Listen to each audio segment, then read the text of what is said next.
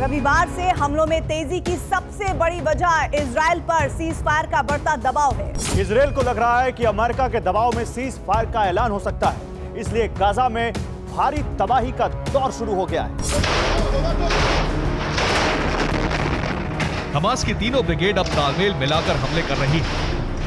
3 बंधकों के मारे जाने से दुनिया भर में इजराइल विरोधी प्रदर्शन बढ़ गए।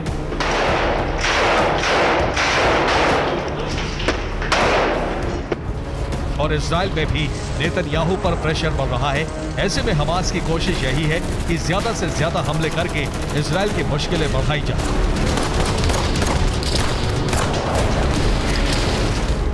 फिलहाल इजरायली सेना अपने सबसे बड़े टारगेट यानी याहिया सिनवार को तलाशने के लिए खान यूनिस में दाखिल हो चुकी है। इजरायली सेना यहां हमास नेताओं से जुड़े तमाम इमारतों की तलाशी ले रही है और कुछ इलाकों में हमास के लड़ाके और सेना के बीच आमने सामने की जंग चल रही है।